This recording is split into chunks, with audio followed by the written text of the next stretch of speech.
go down to watch them play ball with Raymond. And Miss Bell said that everybody come by, you sure have got a pretty little boy. And she said he was pretty. But she said she wouldn't say a word. She didn't have no children.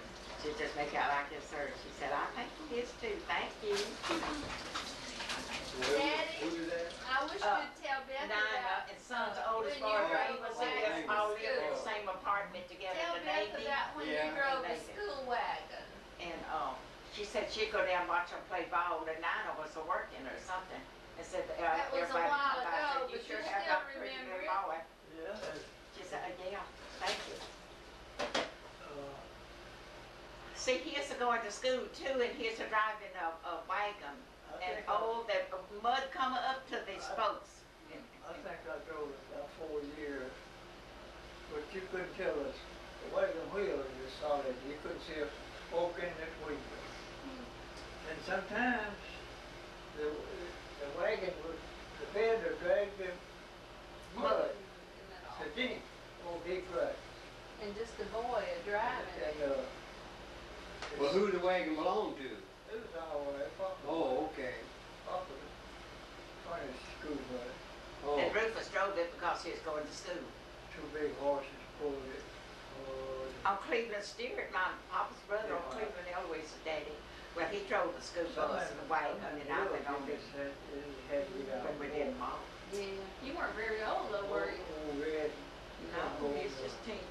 See, he just got to the 8th grade.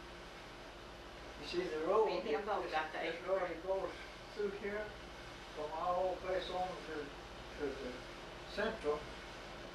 It's just a wagon, the old wagon road, crooked wagon road. Papa got he borrowed the. Come sit over here so I can hear you. Oh, well, He borrowed the. is that been on? What have I been doing? He borrowed the parish's grade. So mad. The parish put it with mules. Papa had a bunch of horses, big old horses. Step out over Oh, there. sit down, sit down. Oh, sit down, Grandpa. Don't Them step horses down. were, Sit down. them horses just get too hard. Yeah. Well, where would the horses stay while you were in See, school? your pictures are being taken No, don't now. tell him that. I had a We're lot. trying to act natural. There was a lot downtown. I think I'm asking that. I'd take a long time in there. Just turn left. But I had to get out early, go hook them up, pick them up from school. I'd get out about 30 minutes early. Was the wagon covered? Yeah, just come on. Who all did you carry? Just you and your brothers and sisters? No, the whole bus wagon load. It was, I was jumping her I guess fast. 15 Telling or me 20. and Carol about him and Tom Smith. it had seats on this side in the wagon. Mm-hmm. Y'all was living over at the old place? And y'all went into Rowley? There was a money room, red trail. But that one was Well, it Great really place. wasn't a road. It was just a trail, wasn't Well, it? horses stepped in where they'd stepped before, full of muddy water, and that's what it is. Yeah. And until today, that's called that Mathis Road, the Mathis Road. Spells Matthews, Papa but a lot of borrowed them couldn't say Mathis They Road. borrowed the grader and everything, and graded the road, made a passable road out of it. But still, there was no iron or nothing in it. Or gravel? No. See, we walked to Mount Carmel School, when that's the first school I went, and 2 miles over muddy roads, and so finally they did say they'd put a school bus in there. I guess And it's on, it was a 19 wagon, Cleveland Stewart I Road. guess I started school in 1912. I was 7-year-old, 1912. But you was older than that when you drove that bus, that wagon, school wagon. But he still was just a boy. He was going to school. You left them hooked up to the wagon all day? No, You had to unhook them? I unhooked them and unharnessed them and turned them in. That's about an acre lot. Oh, okay. Little water, they had a trough, water trough. That's all they had. But I had to get out about 30 minutes early every evening to go harness them up and hook them up and bring the wagon out, park it out on where the kids get in. That's where you let them off. He's been working all his life practically, and I have too. Yeah. I have too. Wasn't no other way We but went to to the work. field and pick cotton time I was picking up. We had to go to the field and You pick see, cotton when I was picking you up. see, I was born And I ain't picked cotton since been here, been there, 1905, full and I bottle started of school sand. when I was 7, and it made it 1912.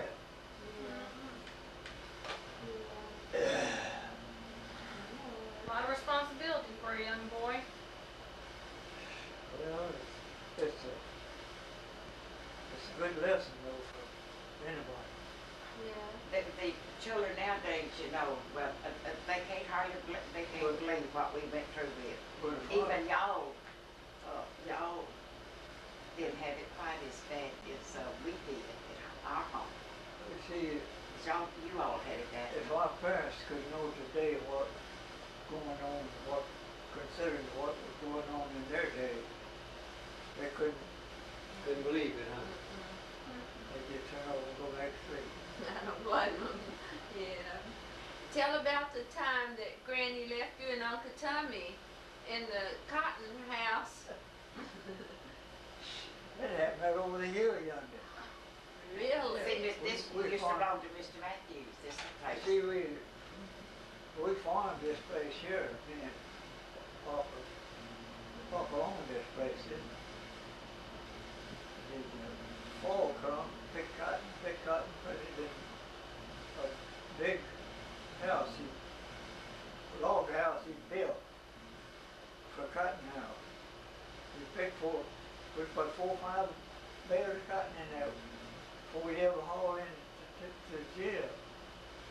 Me and Tommy get in there when we had time, dig holes and get out in it. And then she left her purse there one time, and they got $20 bill and tore it up. Said that old paper money ain't no good.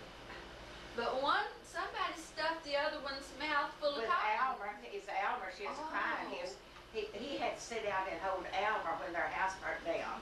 She was a baby. He sat out on a quilt and held Elmer when their house burnt down, because she was a little baby and everybody. And then she was crying. Oh, the feather's bad, that's all we say, the feather's bad. Well, just saying.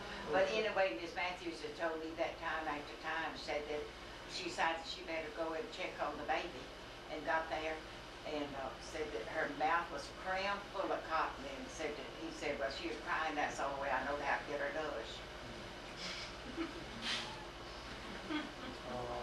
And then she had a turkey nest, turkey sitting on turkey eggs, and Well, that's where the family party, $20 bill, me and Tommy got that $20 bill and one got the turkey nest. they picked up turkey They eggs and found threw that them out. put it back together. Oh, really? Well, good. Cause the Did you get a $20 spanking? bill back then was pretty much. Did you get a spanking for that, Grandpa? Huh? Did you get a spanking for that? I imagine I did.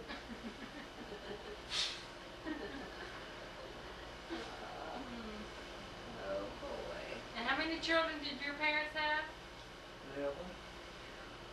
Mine had 13.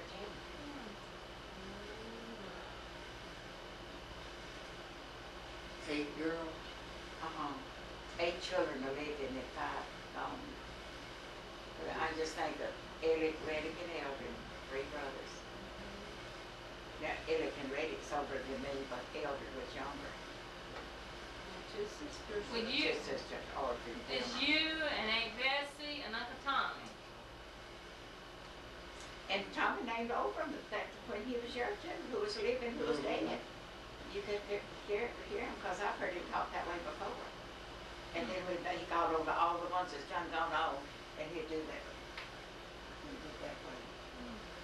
And then the ones him and Bess and Rufus, well, his there, and then there, and that's still living. Y'all weren't all at home at the same time, were you? No, not hardly. There's the oldest one, Robert. Ivory. Well,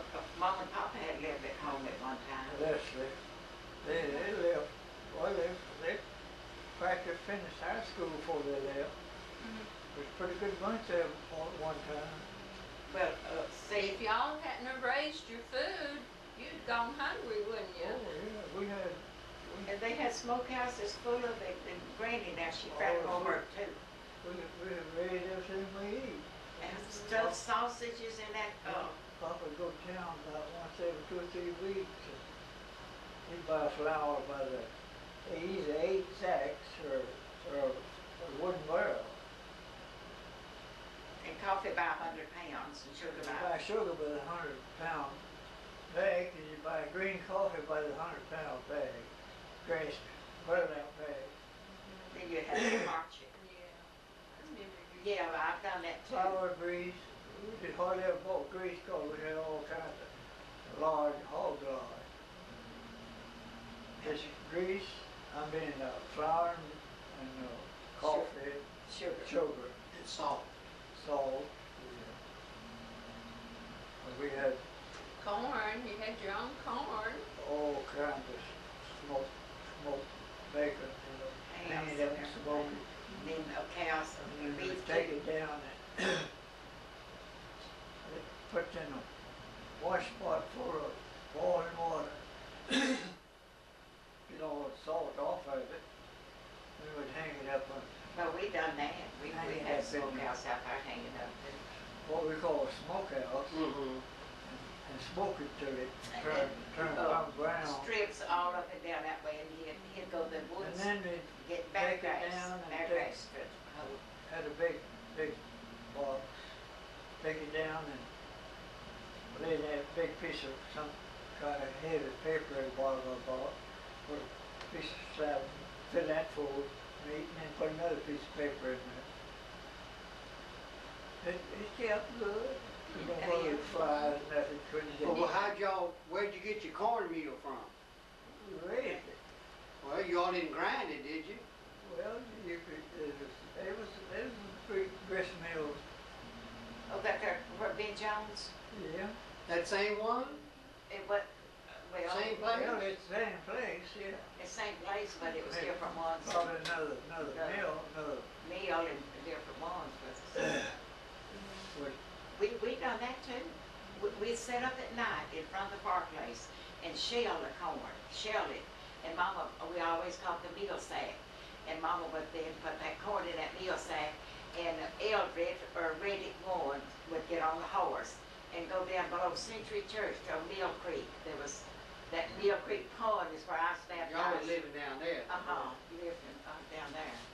And the little old boys, Reddick Elder was just little old boys, but just, months, Papa see that they got up on the horse and send them up that meal across it. And they'd go and have it ground, that corn ground into meal. And then the mill would take a toll? Take a toll. yeah, they take out so much out of it.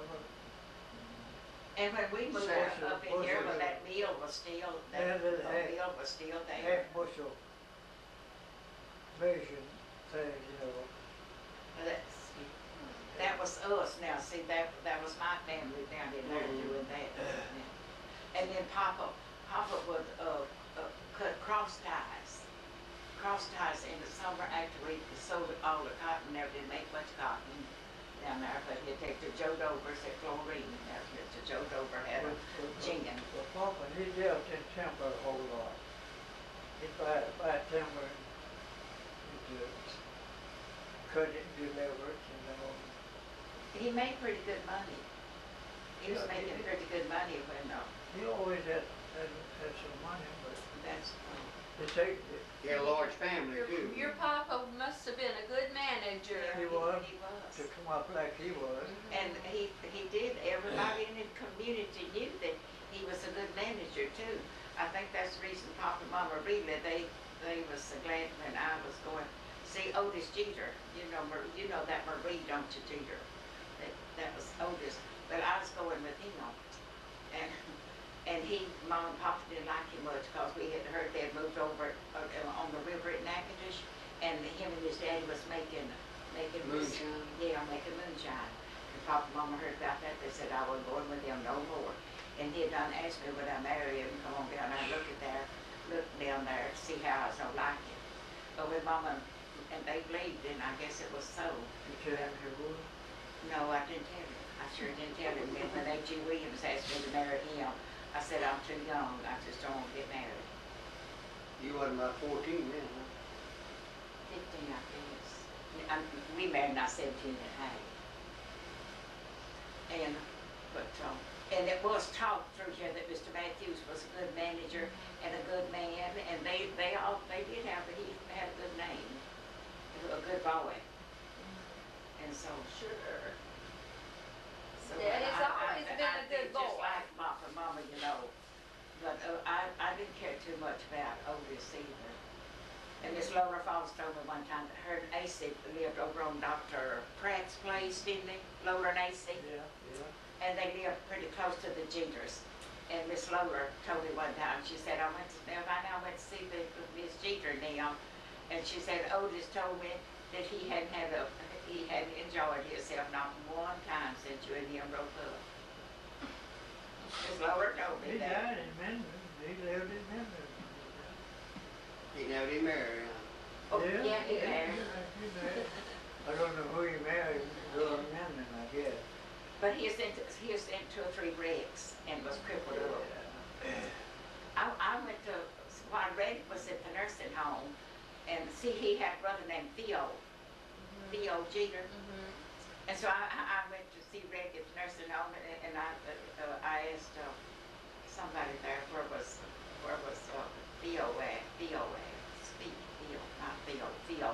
They said, he's down there sitting in the lobby, said he don't know nobody, said you can't get nothing over to him, said he sat in a geriatric chair. But I was determined to go down there to see him. And I just stooped over and talked with him a little bit, and he was just looking through me. And I said, you remember Melvina Stewart, don't you? The girl that was with Otis, your brother, Otis. And did you know he went to the Smiling and Laughing? He sure did. I made him laugh and smile. And that was when Reddy was out there. I wanted to go to his funeral just to see me and Blanche, his oldest sister, run together all the time when me and Otis was going together. And I wanted to go to his funeral, but Peggy said she, for some reason, I didn't get to go. I believe my toe was, I had broke my little toe, and I couldn't wear the shoes. Peggy said, now Mama, if you'll go, I'll come carry you. At his funeral up in Zwolle. And I was fixed to go out to the nursing home to see him in the funeral home, but they had just left with him to take him to the church in Zwolle. And that's where he was buried at his funeral.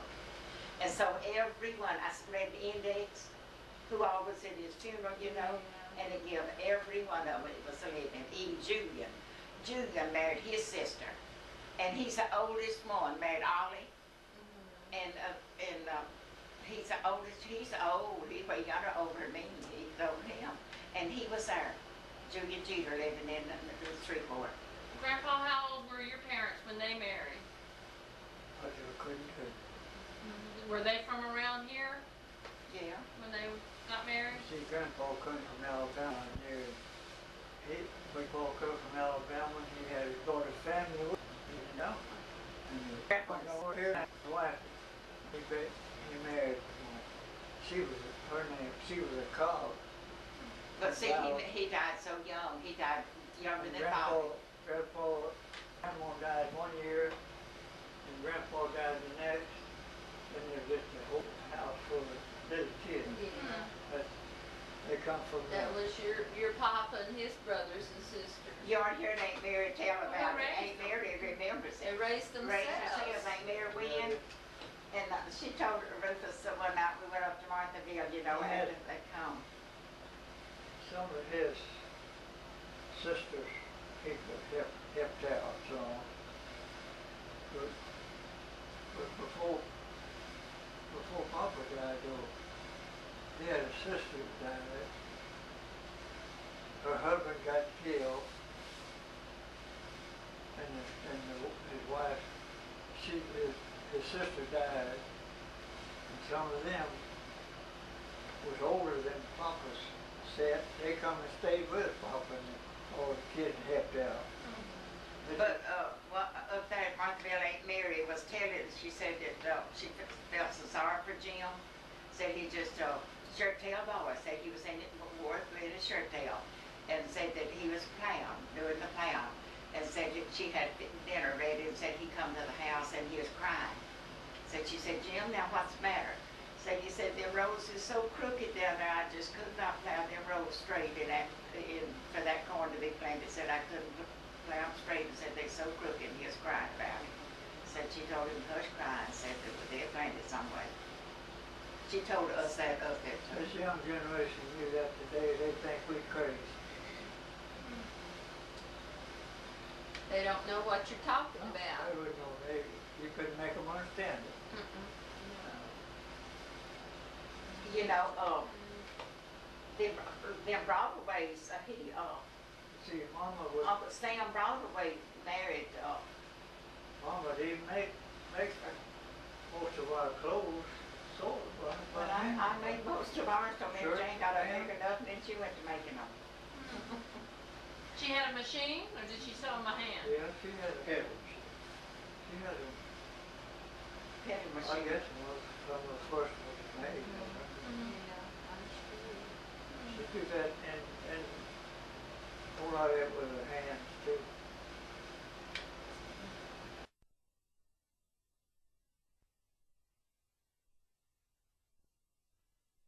Everybody else was in the same boat. Everybody else did the same shit. Didn't know any better. Me and Reddick and every poor old papa, but see, Mama needed somebody at the house to help her. We had to pack water from down there to Parker, down there in that well. Where, do you remember where that well was? Yeah. And she didn't hardly have shoes fit to wear, and she'd put on Papa's old shoes and Papa's old hat. I could just see her going down there bringing water. And some of us children, Papa, well, some of us are to help Mom, but he'd take every one of us to the field to hoe corn and pick cotton and chop cotton and clean up corn stalks and everything. He thought we all would have that, and I'd get to the house and she'd just be a sweating. We take a shower with our clothes on.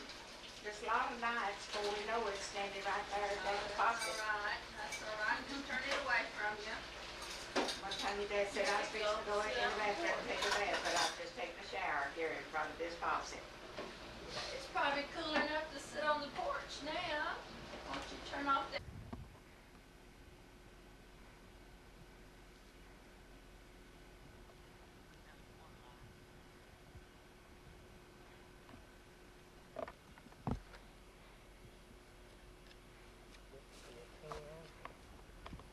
When I came here in 1949, April of 49, the road went out there, but it came on up in this was all gravel up there, dirt road.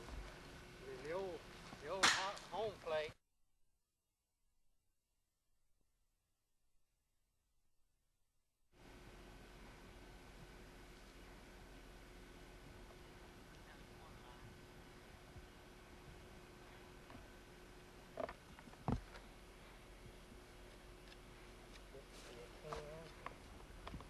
When I came here in 1949, April of 49, the road went out there, but it came on up in this was all gravel up there, dirt road. And then the old home plate was right over in here. And this old, seems like they had another one up here. And the front porch, seemed like the front porch was about right here. We had a well right on the back porch, by the back porch, a cistern well. The porch ran across the whole front of the house. Had a chimney on that wall. That was a bedroom. This is the living room here.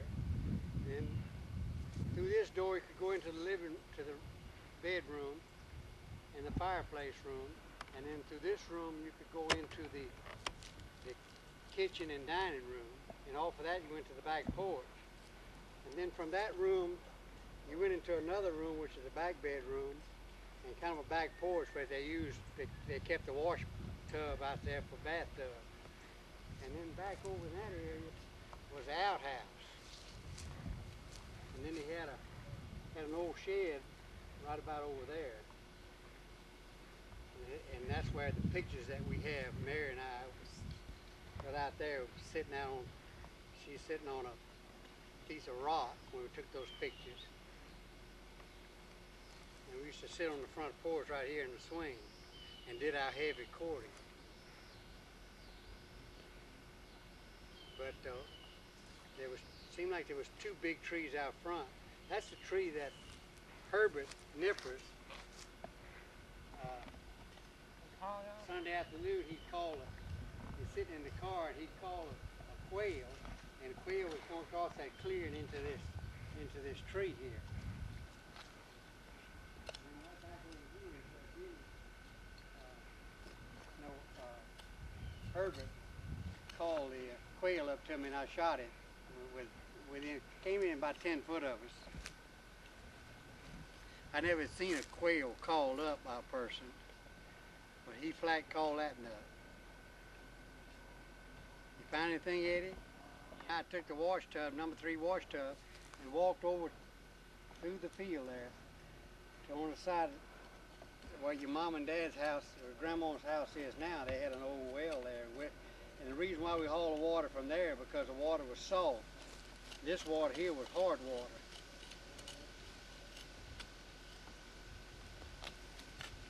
Was that old barn there? Yeah, that barn was there. It was in fairly good shape then. 41 years ago. None of this was cleared though, was it? Well, he had This land? yeah, he had well, no, none of this was clear. That was all, I came right through there on a trail to get here the first time I came. That's where Uncle Harvey told me how to get here. He said you go across that pipeline there, that fence, and then the other fence on the other side of the pipeline. He said as soon as you get across the pipeline, you'll see a cow trail. He said follow that cow trail to the right until you come up and hear some chickens. Chickens are crowing, clucking. He said, you know you're at that place, you're at the right place. And sure enough, I followed the trail. I come through a clearing there, and just as I come through the clearing, I heard the chickens are clucking and crowing. And it was pretty early in the morning, around 7:30, 8 o'clock. And I came up to the back porch, and Mary Jane's mother, Ms. Matthews, was ironing clothes. And I asked if, I told her who I was.